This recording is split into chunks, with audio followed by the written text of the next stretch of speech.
Kami mengasihi-Mu Tuhan, sekalipun kadang-kadang kami masih menjauh. Sebagian di antara kami sekali-kali masih jatuh.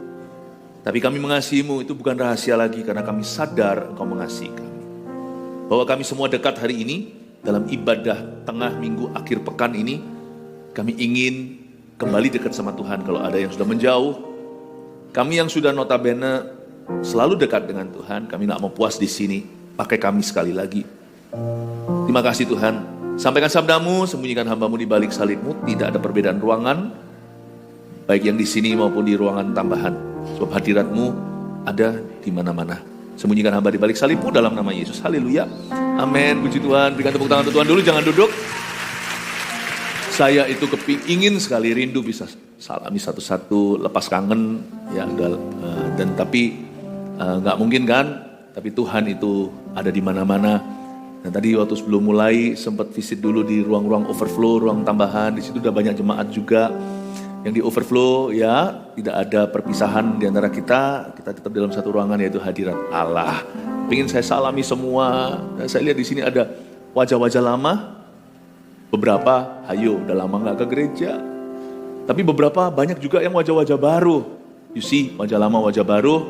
Not only Jesus, but we love you so much. God bless you, welcome home. Kasih tepuk tangan untuk semua. Puji Tuhan. Silakan duduk. Saya baru sampai dari Medan. Hari ini atau kemarin ya? Oh kemarin ya, lupa hari saya. Kemarin dulu, 2 hari yang lalu, kita adakan saat teduh bersama live dari sana di online. Yang di onsite kita sediakan 10.000 kursi di sebuah stadion Pemprov. Tapi yang ada di dalam gedung bukan penuh, tapi 11.000 lebih. Dan Tuhan bekerja dengan begitu dahsyatnya. Ini tahun Yobel, tahun pembebasan, dan juga Tuhan sudah mau datang entah kapan. Tapi waktunya gak lebih lama, pasti sudah lebih dekat.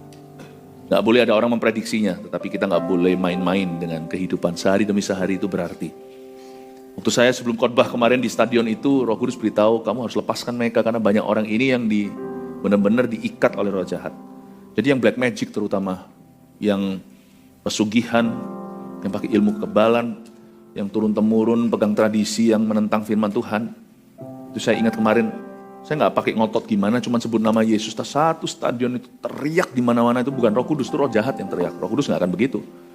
Tapi mereka nggak tahan sama Roh Kudus, lepaskan semuanya. Wih, Tuhan itu sekarang bekerjanya dahsyat, jadi jangan sampai Anda ketinggalan. Anda kalau hari ini hidup Kristennya hanya suam-suam kuku, rugi. Tapi saya rasa sih nggak suam-suam kuku, buktinya di sini. Hari Jumat kan hari macet, ya macet setiap hari, cuma hari Jumat kan macet sekali. Tapi ternyata Anda semua ada di sini, di gereja hari ini di GMS Fluid. Kelihatanlah niat hatinya mau maju dalam Tuhan. Katakan kanan kirinya, saya bangga sama kamu. Judul khotbah saya adalah pipi gereja melebihi perhiasannya. Hah? Kok aneh? Kok nyeleneh? Pipi gereja, coba pegang pipinya. Ini pipi len. Ini pipi gereja melebihi perhiasannya. Saya ambil dari Kidung Agung. Kidung Agung itu bukan kitab sensual, tapi kitab spiritual sebenarnya. Semua yang di dalam Alkitab itu indah. Semua bicara tentang kehidupan rohani kita, hubungan kita dengan Kristus. Mari kita buka sama-sama Kidung Agung, pasal pertama ayat 9 sampai 17. Saya baca dulu, nanti saya bahas satu persatu. Saya percaya tidak sia-sia Anda datang hari ini di awal akhir pekan. Ini hari Jumat ya. Mempelai laki-laki dan mempelai perempuan puji memuji, ini konteksnya, kita baca dulu. Saya bacakan ya, dengan kuda betina daripada kereta-kereta Firaun, kuumpamakan engkau manisku, moleklah pipimu di tengah perhiasan-perhiasan, dan lehermu di tengah kalung-kalung. Kami akan membuat bagimu perhiasan-perhiasan emas dengan manik-manik perak. Sementara sang raja duduk pada mejanya, semerbak bau narwastuku.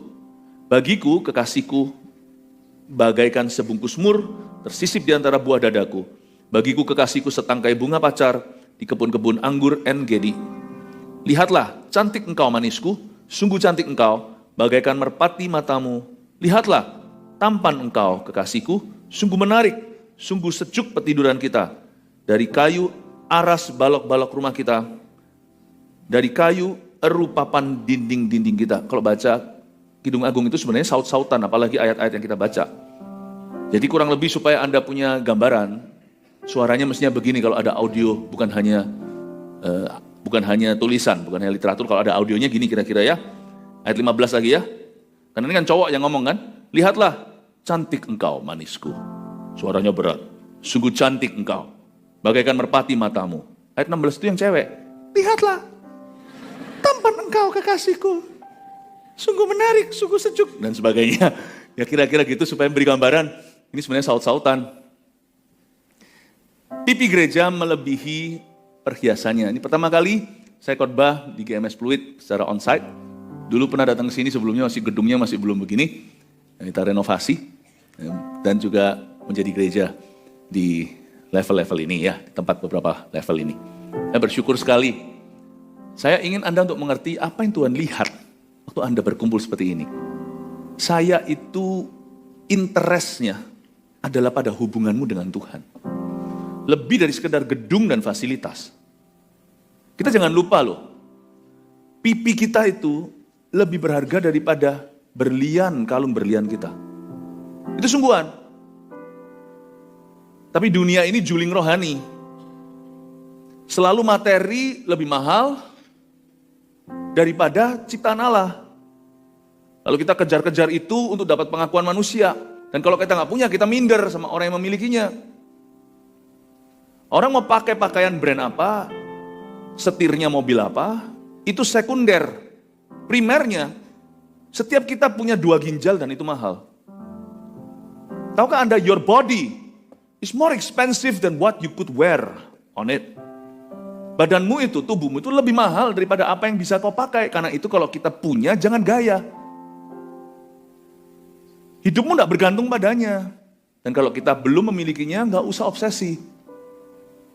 Mari kita lihat kehidupan gereja itu sebenarnya apa yang Tuhan cari di dalamnya. Supaya hari ini kita dikuatkan. Karena besok minggu, saya nggak di sini secara fisiknya. Saya di Puri. Dan saya ingin Anda untuk mengerti konsep ini. Pipi gereja melebihi perhiasannya. Semoga Anda pun punya prioritas yang benar dalam hidup ini. Uang itu datang pergi bisa dicari. Tetapi kualitas kehidupanmu itu bagaimana di hadapan Kristus hari ini? How about your inner life? Bagaimana dengan kehidupan di dalammu ini? Saya sejak kenal Yesus sudah tidak pernah mau hidup untuk perkara-perkara duniawi. Meskipun saya masih di dunia dan masih pakai barang, benda, uang, segala. Tapi mereka semua adalah hamba. Mereka bukan lagi tuanku dan mereka juga bukan lagi definisiku. Anda mau lihat kualitas seseorang itu? Coba lihat aja, cek aja apa yang dia bicarakan. Buat apa kalau orang itu nampaknya cantik, anggun, tapi waktu ngomong kampungan? Buat apa seorang cowok kelihatannya seperti gagah, tinggi, kebapaan lagi. Kebapaan bukan berarti orang itu bapak beneran. Tapi sekali ketemu teman-temannya, lihat cara dia bergaul. Kotor sekali pikiran. Really, the quality of a man and a woman itu terletak pada buah-buah roh, karakter Kristus di dalamnya, dan visi hidupnya. Sana itu ngejar apa? Siapa yang menjadi center hidupmu? Makna kehidupanmu apa?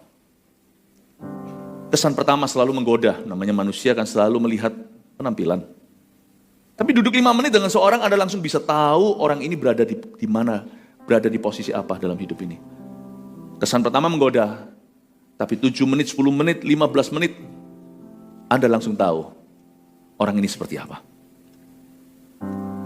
Yang Tuhan cari bukan hanya pada gerejanya, tapi pada anak-anaknya. Itu adalah kualitas buahnya, buah rohnya, karakternya, tujuan hidupnya, visi hidupnya itu apa? Itu yang disebut pipi, bukan perhiasan. Bahkan gereja pun gak boleh lupa, gereja bukan about facility. Gereja itu bukan sekedar tempat ibadah. Kalau tempat ibadah, oh di sini penuh nih. Aduh, gak bisa masuk ke ruang utama. Ya udah, cari sembarang gereja di luar sana, emangnya restoran. Gereja itu bukan hanya tempat doang. Gereja bukan tempat ibadah doang. Gereja itu rumah rohani, rumah visi. Kita membangun sesuatu. We are building something. Olahraga aja nggak bisa pelin-pelan kok. Misalnya, nge-gym. Udah, hari ini nggak nge-gym Kenapa? Itu gymnya penuh, banyak orang. Mesinku dipakai orang, ya udah pilates saja. Loh, emangnya mau bangun apa? Mau bangun kelenturan atau mau bangun ototnya? Oh enggak pilates. Males pilates hari ini. Nge-flow aja deh. Maraton aja 40 kilo. Loh, emangnya maunya gimana?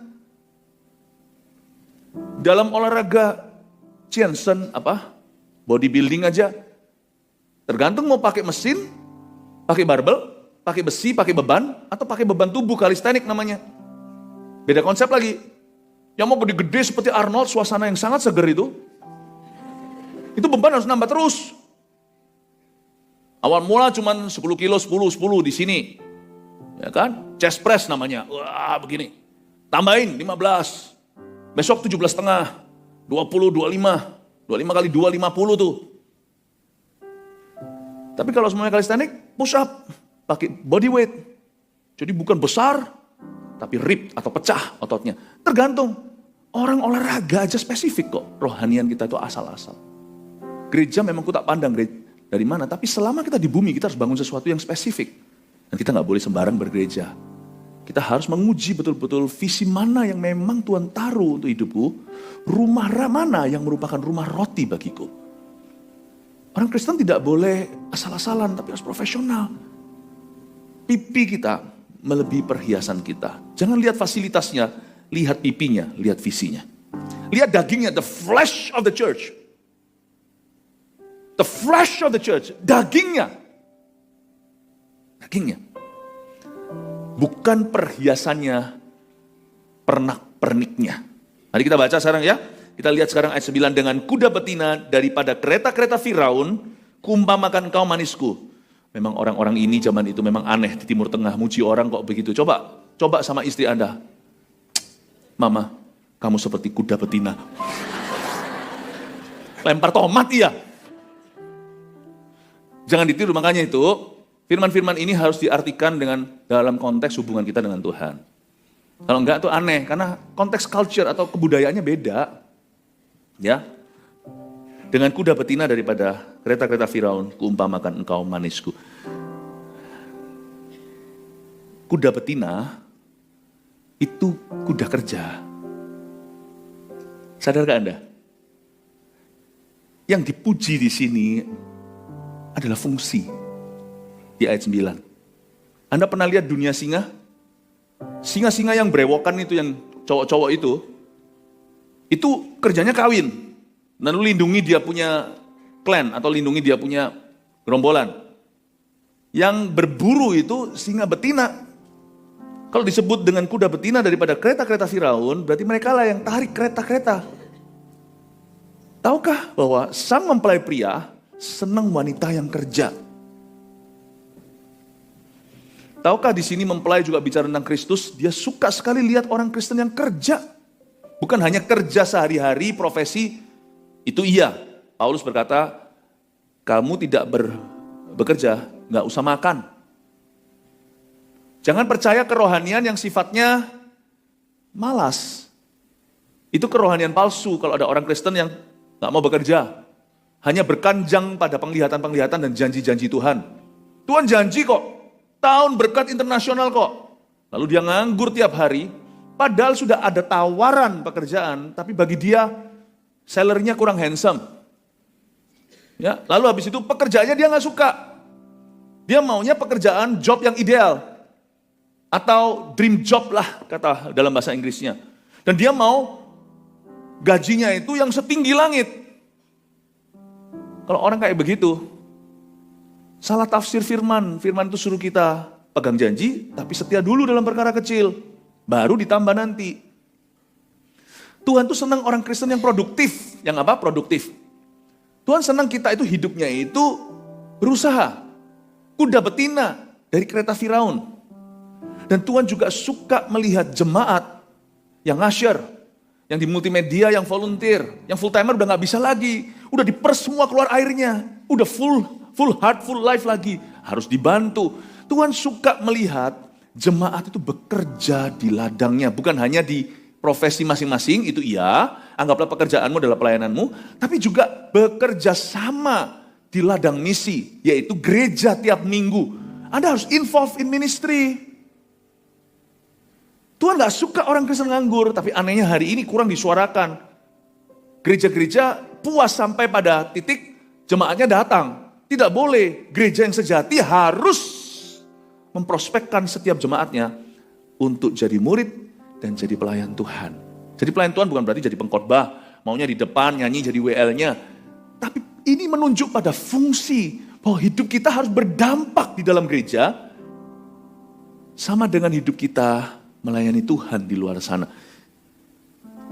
Dia berkata, kamu seperti kuda betina. Kamu seperti, bukan kucing Anggora. Si Salomo ini ceritanya, dan ini perempuan ini namanya wanita Sunem, the Shulamite woman dalam bahasa Inggrisnya. Legend has it, bahkan bukan legend, nanti juga ada ayatnya bahwa perempuan ini santen atau kulitnya itu sawo matang. Dia lahirnya tidak gelap kulitnya, tapi karena dia kerja di ladang ayahnya, jagain kebunnya kakak-kakaknya. Salomo justru jatuh hati bukan pada seorang fair princess, bukan seorang permaisuri yang pedicure, manicure. Lu gak apa-apa cantik, tapi mesti kerja, mesti produktif. Dia jaga kecantikan, tapi kecantikan bukan tujuan buat dia. Salomo dari semua kandidat, semuanya fair princess, dia jatuh hati sama yang kulitnya gelap. Dan dia lihat dan berkata, kau kuda betina, kereta Firaun. Aku suka wanita bekerja. Aku gak cari perempuan yang sukanya itu cuman memanjakan dirinya dan gosip kiri kanan dan tidak berbuat apa-apa. No, aku suka perempuan yang ngasyar. Tadi di situ waktu kita naik lift ada juga shalom, semuanya itu volunteer. Aku suka yang gitu. Yesus ngomong yang sama tentang kita. Saya suka saya suka orang-orang yang produktif. Pahami ini, pahami hatinya mempelai pria. Pahami apa yang ada di hati Tuhan. Amin Bapak Ibu Saudara. Kita lihat lagi lanjut ya. Moleklah pipimu di tengah-tengah perhiasan-perhiasan dan lehermu di tengah kalung-kalung. Jadi yang dicinta di sini adalah pipi dan lehernya, bukan perhiasan dan kalungnya. Tak peduli kalungnya itu berapa karat berliannya. Tapi Tuhan menganggap pipinya lebih berharga, lehernya lebih berharga. Coba katakan pipi. Ayo kita ini jarang mikirin. Pipi itu fungsinya apa sih? Kalau pipi bawah kita tahu. Supaya ada cushionnya kalau kita jatuh. Tuhan itu adil ya. Baby itu dengan semua baby fatnya, dia malu boleh mulai belajar jalan, mau jatuh pun dia tidak akan terluka. Tapi tolong dijaga, jangan dilepaskan. Perlu yang namanya supervisi orang dewasa. Buk, jatuh. Kalau baby itu nangis, batita misalnya, itu mungkin karena semuanya gitu, maka dia caper cari perhatian. Padahal sebenarnya nggak terlalu sakit lah. Pipi kiri, pipi kanan, pipi bawah ini sudah mendukungnya. Tapi kalau pipi ini untuk apa sih? Ini loh pipi. Beberapa perempuan gak suka pipinya. Aku rasa aku terlalu cabi, perlu ke Korea. Ayo, pipi untuk apa? Bukan untuk mewing. You know mewing, ha? Itu ada Gen A di situ, ya. Pipi ini tujuannya adalah untuk ekspresi. Karena ada pipi kita bisa tunjukkan raut wajah. Di sini ada kemampuan untuk menunjukkan sedih dan bahagia. Pipi kerjasama dengan dahi. Pipi itu hubungan dengan ekspresi. Jadi waktu kita menyembah Tuhan, ternyata Tuhan cinta loh ekspresi kita. Jangan banyak berkata Tuhan itu yang penting hatinya. Buktinya Tuhan berkata, moleklah pipimu. Tuhan tuh senang ekspresi umatnya. Makanya itu Daud tuh menari-nari kayak orang gila sampai dihina oleh istrinya sendiri. Tuhan malah marahi itu si istri jadi mandul gak bisa punya keturunan. Jangan pernah berkata yang penting hatinya. Daud itu nari mati-matian. Pipi bicara tentang ekspresi kita saat memuji, pipi bicara tentang ekspresi kita saat menyembah. Pipi itu adalah mengabdi pada Tuhan dengan segenap hati. Kasihlah Tuhan Allahmu sebelum dengan segenap akal budi dan kekuatanmu. Atau dengan kehidupanmu, yang penting ngasih Tuhan itu lewat bukti, iya. Tapi jangan lupa, mengasihi Tuhan itu yang pertama-tama adalah dengan segenap hati.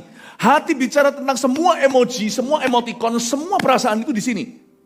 Love the Lord thy God with all your heart. Then your mind, then your strength, then your life. Mari kita berubah paradigmanya. Tidak heran, di tempat di mana orang itu ekspresif dengan Tuhan, Tuhan jadi dekat sama orang-orang itu. Kadang-kadang kalau saya sulit sekali rasanya untuk mendekat pada Tuhan, kadang-kadang ada hari-hari tertentu, entah kenapa ya, hati kita itu terasa lebih kapalan, lebih tebal kulitnya. Saya coba masuk hadirat Tuhan, ada hari-hari seperti itu. Mungkin karena peperangan rohani siapa tahu, tapi pokoknya saya susah deh. Saat teduh pribadi rasanya kok lebih susah dari biasanya. Saya berlutut di samping ranjang saya, atau di ruang doa saya. Waktu saya lutut gitu, cair loh langsung. Ini bukan feeling only, tapi something. I know there is something. Itu langsung cair. Seperti terasa wush, masuk ke hadirat Allah dengan mudah. Hati dari tadi mencari. Tapi waktu saya berlutut, baru hati ini mengikut. Never think. Jangan pernah kita kira, yang penting hatinya. Moleklah pipimu. Kata Salomo kepada istrinya. Dia berkata, aku senang ekspresimu. Pipi bicara tentang apa lagi ayo?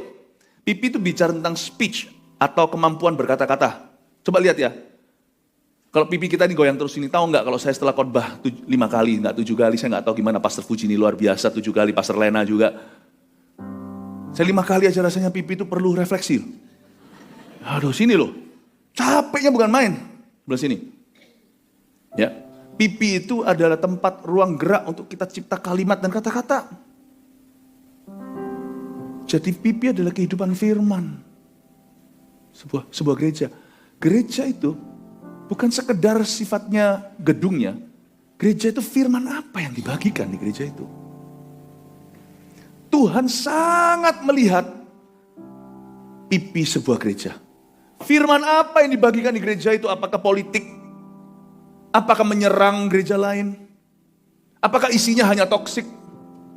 Hanyalah bicara tentang perkara-perkara yang sifatnya karnal, perkara-perkara yang sifatnya sementara, atau di atas mimbar ini dibagikan firman yang menghidupkan, yang mendidik, mengajari, dan mendewasakan. Pipi bicara tentang speech atau kalimat, pipi bicara tentang kata-kata. Dan pipi juga tempat di mana kita itu mencerna makanan. Di dalamnya itu makanan kita digiling dengan gigi, dicampur dengan ludah atau saliva, dilembutkan untuk ditelan dan menjadi nutrisi bagi tubuh kita. Ku renungkan firman-Mu siang dan malam, ku pegang perintah-Mu dan ku lakukan. Engkau tahu ya Tuhan tujuan hidupku, hanyalah untuk menyenangkan hati-Mu. Ternyata pipi adalah dunia puji-pujian dan dunia firman. Pipi adalah arti rohaninya. Umat Tuhan itu hidup dalam firman dan dalam roh puji-pujian. Itu ternyata lebih penting daripada fasilitasnya. Saya nggak lama lalu, cukup lama yang lalu saya pergi ke sebuah tempat, saya nggak bisa cerita di mana, tapi di sebuah tempat di mana gereja-gereja dianiaya.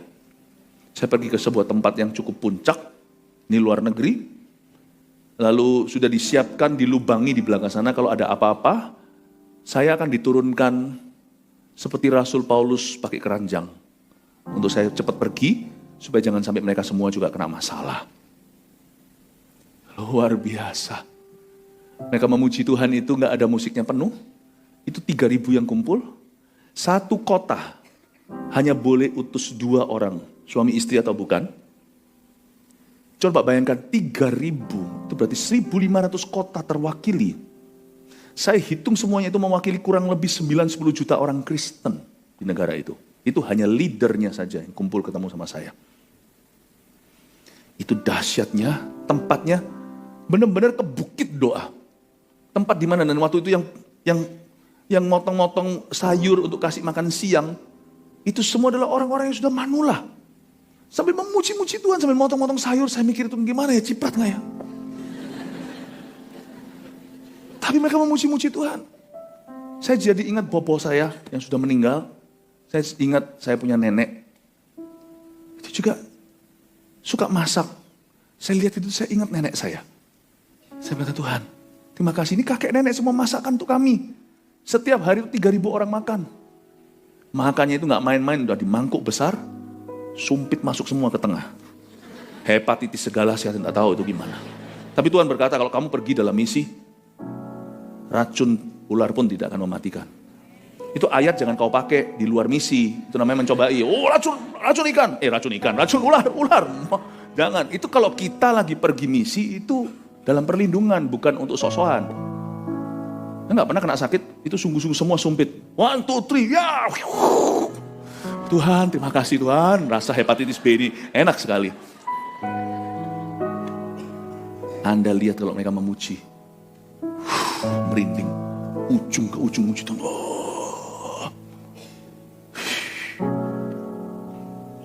Saya merinding. Mereka dengerin firman, 1 hari 5 sesi kali 3 hari. 5 sesi kali 3 hari. Coba hitung, setelah selesai 5 sesi mereka masih gak pulang. Di luar sana di halaman-halaman masih berdoa per CG-CG mereka.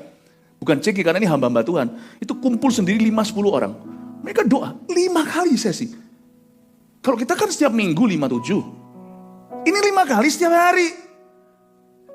Jadi yang makan ternyata bukan 3.000. Yang makan mungkin cuma ratusan, yang lainnya gak mau makan, ambil cracker kecil. Ya. Lalu mereka duduk karena takut nanti kursinya diambil orang lain. Jadi sepanjang hari, ada pula yang gak makan dan memang rela puasa supaya kursinya gak keambil. Saya bilang, Tuhan, Jakarta mesti belajar. Kota demikian pula harus belajar semua kota-kota besar. You see, church is not about the sound system. Bukan.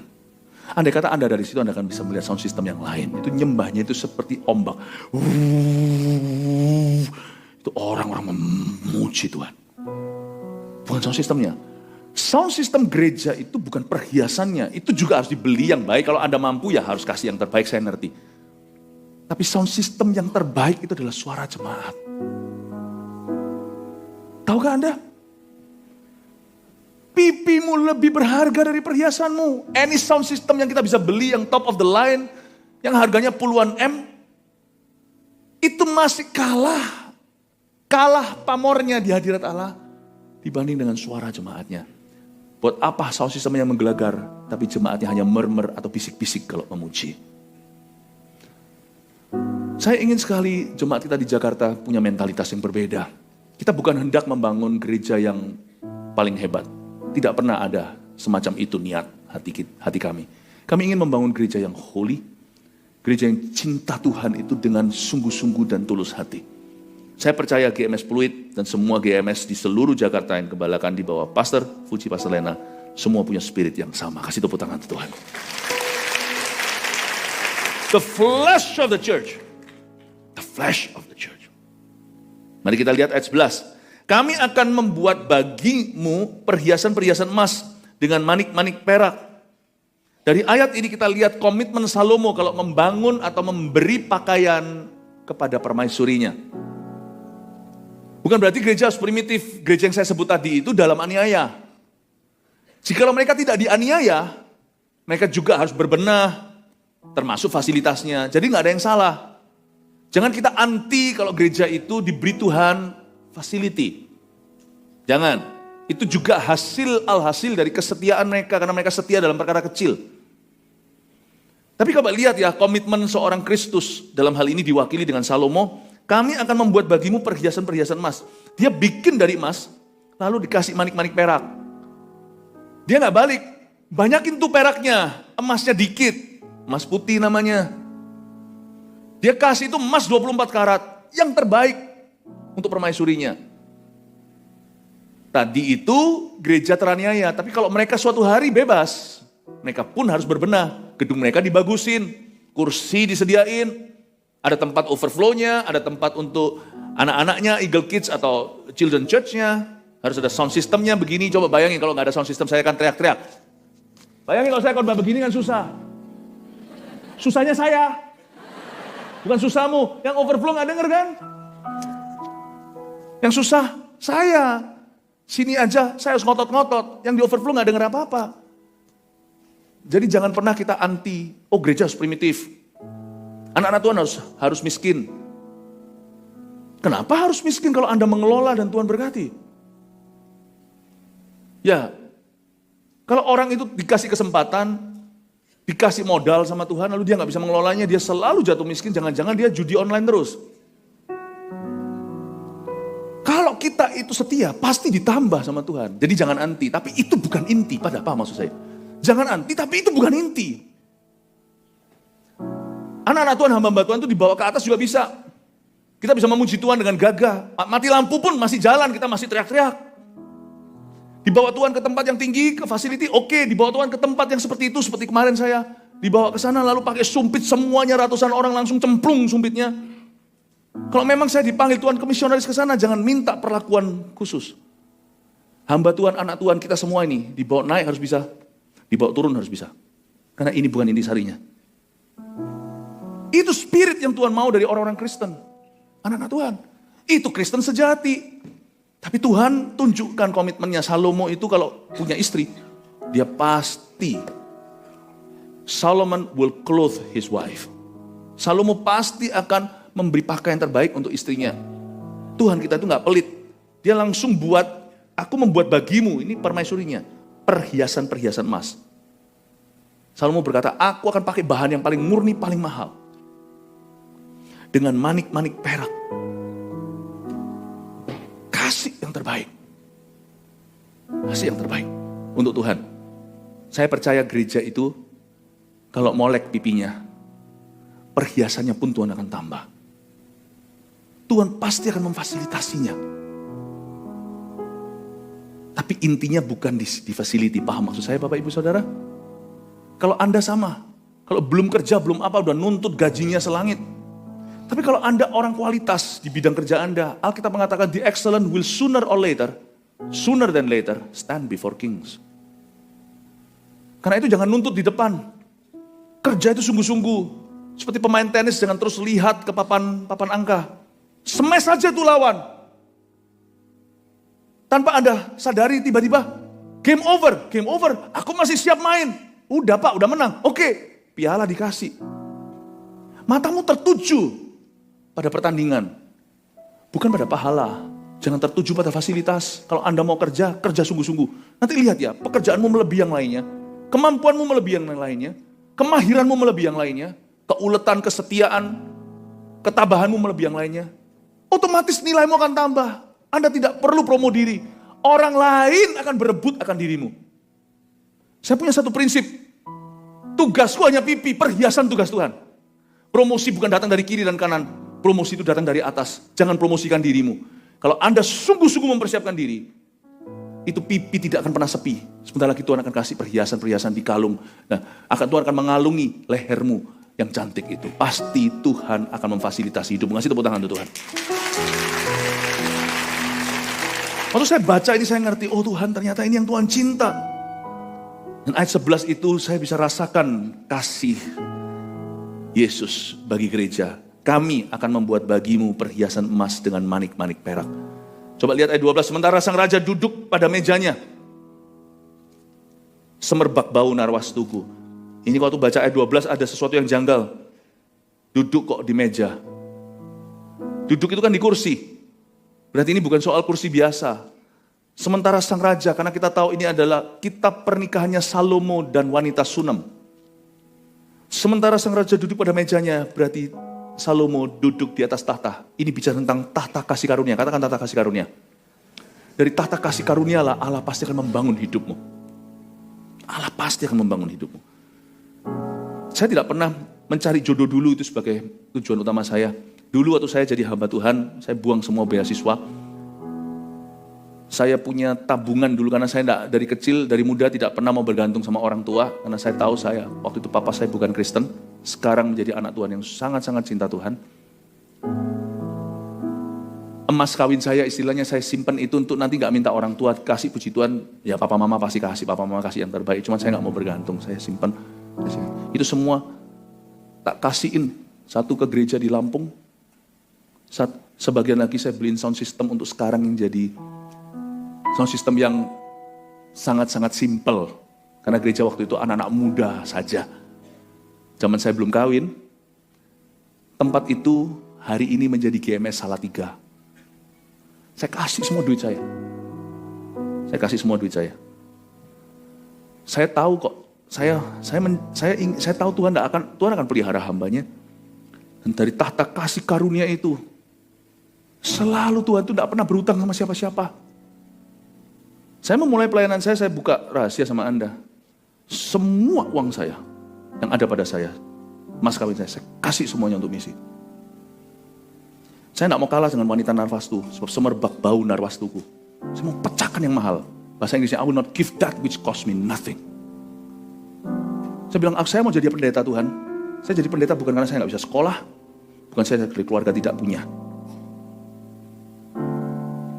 Saya mau jadi pendeta bukan supaya saya bisa jalan-jalan ke luar negeri. Saya ini pulang dari luar negeri ke Indonesia tahun Mei 1998, saya pulangnya.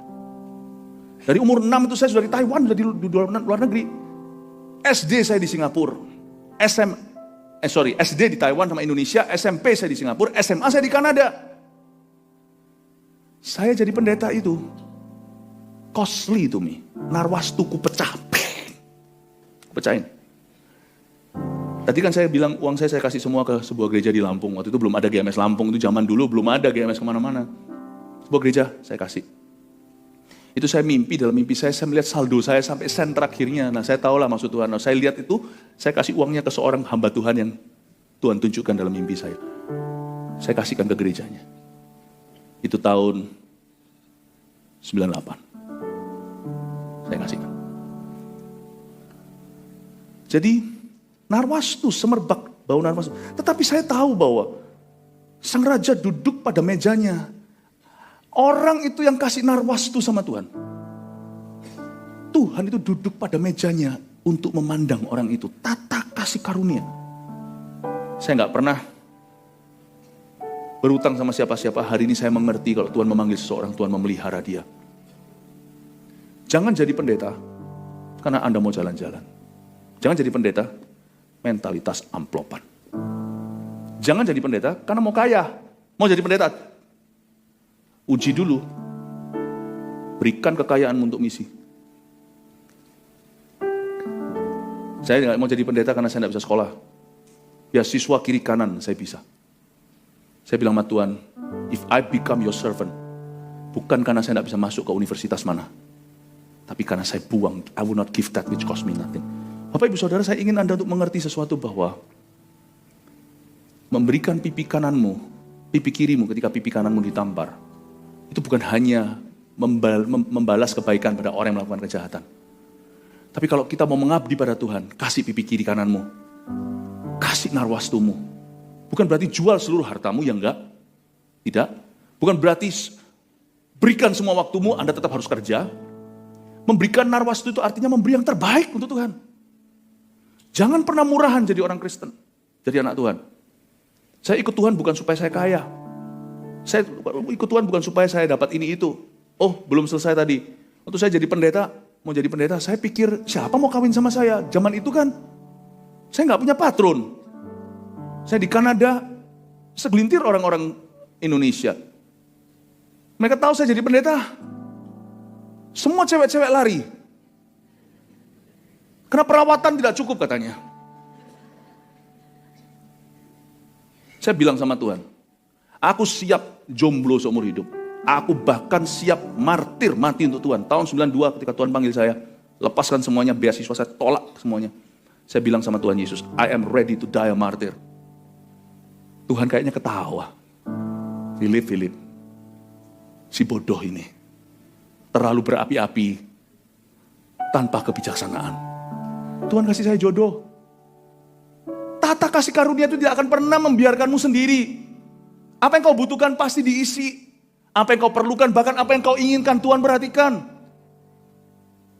Kok bisa-bisanya pulang dari Kanada, tas teman saya itu overweight, saya bawain dulu. Dia tuh pulangnya ke kota lain, saya ke Surabaya. Datanglah temannya untuk ambil koper itu. Dan temannya bilang, kamu ke gereja mana? Saya dulu belum anak Tuhan, belum lahir baru. Saya baru di jamaah Tuhan itu di Kanada. Dia bilang, oke kalau gitu kamu pergi ke gereja A. Hah? Gereja A? Dia ngasih infonya salah lagi. Dia ngasih infonya kebaktian mulai jam 6 pagi. Pagi banget dia di sini. Padahal mulainya 6:30, itu orang kerjain aku. Enggak sih, dia nggak sengaja. Datanglah saya, ding jam 6. Duduk di sana, ternyata pengerjanya semua masih berlutut di depan situ, zaman gereja-gereja kuno gitu. Berlutut nyembah Tuhan. Bukan check sound nggak terlalu prioritas, tapi lebih ke doanya. Gereja-gereja zaman dulu kan. Saya duduk di sana, liau. Lihatin, tiba-tiba ding dari ujung, ada satu perempuan. Bawa Alkitab, kepagian datang. Saya bilang itu juga orang ketipu itu. Bawa Alkitab, saya masih ingat dia pakai long dress. Ya, terus begini datang, duduk, nundukkan kepala dan doa. Di ujung, saya di ujung sini, dia di ujung sono sekali. Saya dengar suara Tuhan, itu istrimu nanti.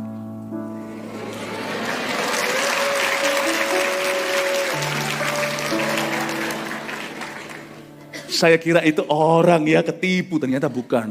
Itu anak pendetanya. Namanya Irene Safira, mamanya Jeremy. Tuhan bilang, I will not let you die single. Kamu butuh istri untuk bisa mengarungi. Susah nanti kalau suami punya istri, saya mimpin. Nanti ada orang yang bertobat minta dituntun oleh Tuhan, ada yang minta dituntun oleh saya nanti. Tuhan tahu kebutuhanku. Bodohnya aku, si Angong ini, saya ini kan orang HK. Si bodoh ini, saya dari dulu kalau nenek saya panggil Angong. Si bodoh, awas ya, berani manggil itu awas nanti ya. Angong. Tuhan itu seperti Angong, kamu tahu, aduh bodohnya anak ini, Philip ini bodohnya, polosnya. Dia duduk di meja untuk saya. Dan menyediakan hidangan bagiku di hadapan para lawanku. You see, kalau hidupmu narwastu, kau tidak hanya memberi 1 pipi, 2 pipi kau berikan. Kalau apa Tuhan itu all out. Kalau Anda mau volunteer itu all out, bukan berarti Anda kalau mau jadi volunteer sukarelawan di sini, all out itu artinya Anda tinggalkan pekerjaannya. Siapa suruh tinggalkan pekerjaannya? Anda kalau dipanggil jadi full timer jangan. Tapi kalau Anda di tempat kerja all out untuk Tuhan. Kalau di dalam gereja pas lagi volunteer ambil satu waktu memang untuk pelayanan yang sungguh-sungguh, udah jangan tanggung-tanggung, pikirannya itu jangan bercabang. Kalau melayani itu melayani beneran di rumah Tuhan, nanti kalau Anda kerja beneran untuk Tuhan. Kalau Anda narwastu, Anda pecahkan. Hidup Anda itu wangi semerbak bau. Kau beri yang terbaik. Tuhan janji dia duduk di atas meja. Yang tidak kau butuhkan akan dia beberkan. Seperti orang kalau jualan emas itu ya. Ini semua di etalasenya, itu mau mana? Mau cincin ada macam-macam. Ada cincin model gini. Sama Tuhan ditunjukkan semuanya. Ini yang kau butuhkan, ini yang kau inginkan. Saya duduk di sana ada etalase. Dari kesalahan orang kasih informasi. Saya ketemu dengan seorang istri. Saya lihat dia, itu dia. Saya dengar loh suara, cuman saya nggak terus langsung pakai gaya Nabi. Kalau mau tembak seorang perempuan jangan gitu. Saya nggak datang pada dia berkata, Tuhan berkata kau akan jadi istriku. Main curang itu. Kalau sampai ada di sini cowok yang suka gitu ya, saya ajarin yang cewek ya, beritahu Tuhan nggak ngomong sama aku kok. Kamu salah dengar kali. Saya nggak ngomong sama istri saya. Tapi intinya, setelah ditolak bertahun-tahun sama dia, saya berdoa satu doa canggih ini boleh ditiru. Tuhan butakan matanya. Dan akhirnya dia mau sama saya. Jangan ngomong sama Ci Airin. Dia melek udah terlambat 25 tahun pernikahan. Dia akhirnya mau sama saya. Dan waktu setelah menikah, dia ngomong sama saya, dia pengakuan dosa. Dia bilang, hari itu dari ujung saya melihat ada seorang cowok di sana berdoa. Aku dengar suara Tuhan berkata, itu nanti suamimu. Terus saya protes kan, kok kamu tolak aku 4 tahun? Ya kan, yang mau jadi suamiku kan harus gigih. Aku mau tahu kualitasnya. Tuhan boleh berkata, tapi yang kawin sama kamu nanti kan aku. Siap bos. Narwastu, katakan narwastu. Now you know right, hamba-hamba Tuhan di GMS ini gimana kita itu jadi seorang hamba Tuhan.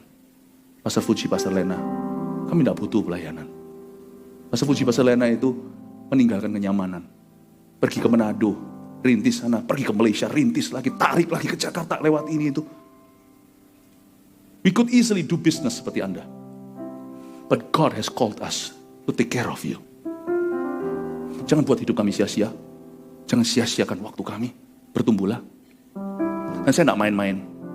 Di gereja ini, gereja kita, mau perhiasannya ada yang kalungnya seperti apa, yang peluit begini, yang di CP seperti apa. Nanti kalau suatu hari Tuhan berkenan, aku akan bikinkan katanya perhiasan-perhiasan dari emas murni dengan manik-maniknya dari perak. Itu urusan Tuhan. Tugas kita hanya pipi. Pipi ku berikan padamu. I love you. Udah itu aja. Tugas kita hanya itu.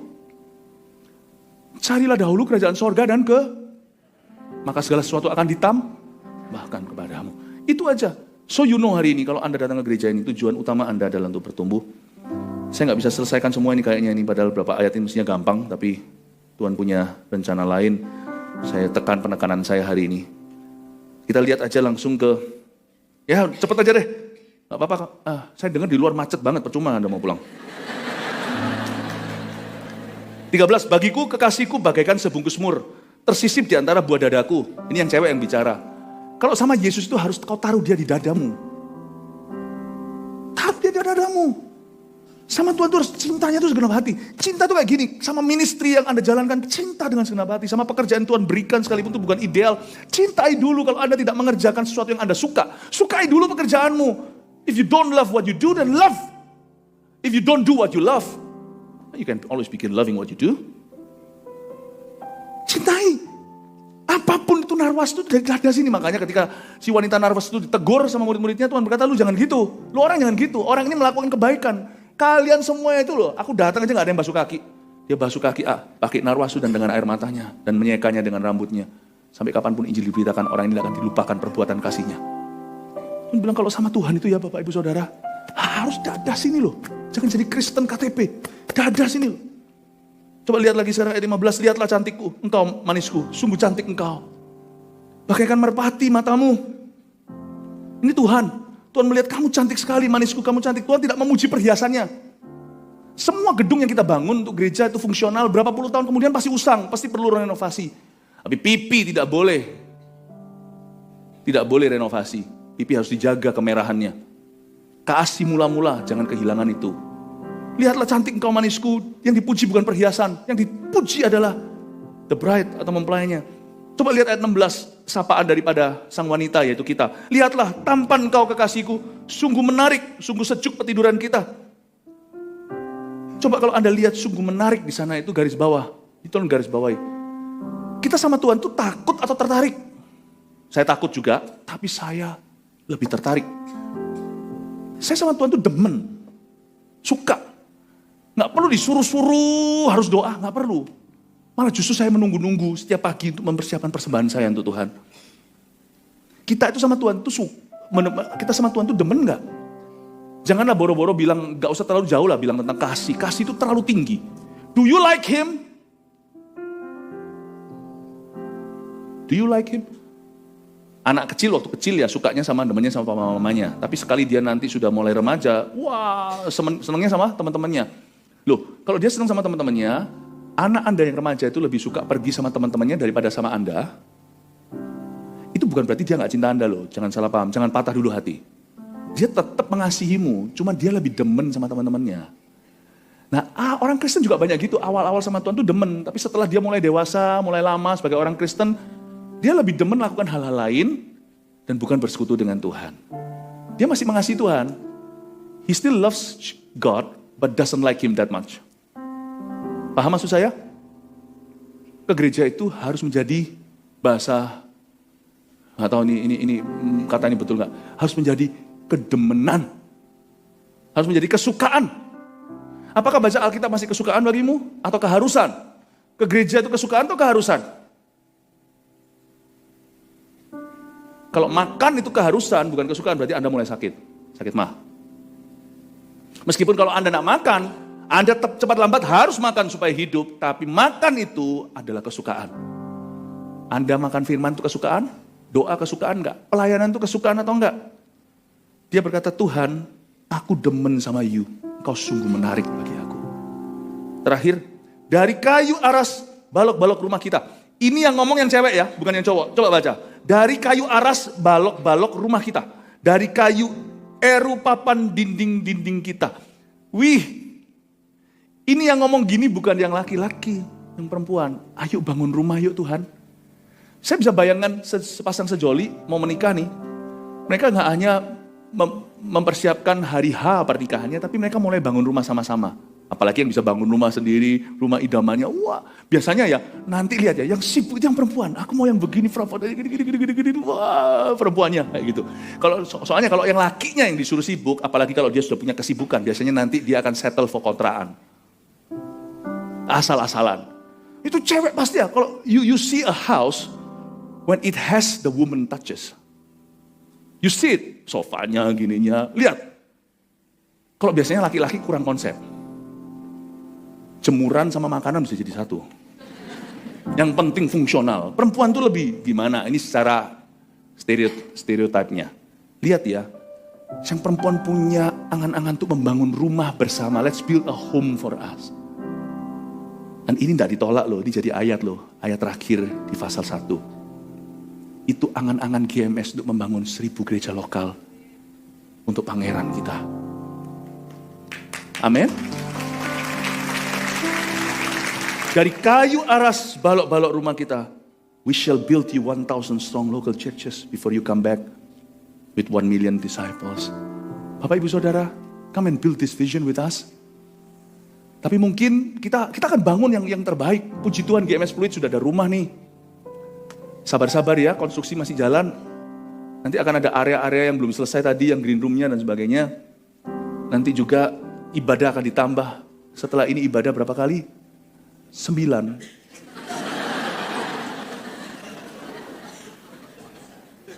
Kalau 9 kali susah tinggi loh. 4 kali. 4 kali ya. Nanti AOG-nya akan dipindah di hari 1. You see, membangun rumah Tuhan itu bisa pakai kayu. Pasti juga, kita sekarang pakai kayu, triplek, semuanya. Kita akan bangun. Tahukah tahun lalu, GMS menyeluruh, bangun kurang lebih 50 proyek dalam 1 tahun. Saya belum mendengar gereja lakukan itu. 45 to 50 projects, tahun ini lebih banyak lagi. Itu termasuk tanah dari nol dibangun, termasuk merenovasi, termasuk yang beli, mapan, puji Tuhan. Akhirnya gereja kita di mana? Di Manado ada tempat sendiri, di mana ada tempat sendiri. Termasuk yang ngontrak, termasuk yang sewa. Saya malah justru ngomong sama teman-teman yang di pusatnya, yaitu di GMS Surabaya Barat, rooftop itu, sebagus-bagus itu saya bilang, anak-anak dapat rumah dulu. Papa mamanya ngontrak gak apa-apa. Tapi teman-teman gak mau kalah, ngontrak tapi keren. Ya pernah ke rooftop, GMS rooftop, angkat tangan. Belum pernah ya, belum pernah ke sorga. Ngontrak tapi keren, 20 tahun bukan tempat kita. Gak ada tempat meletakkan kepala. Papa, mamamu, your mother church don't have its own place. Kita bangunin anak-anak. Dari Sabang, Merauke, sampai ujung, sampai Rotterdam, sampai Hamburg, sampai mana-mana.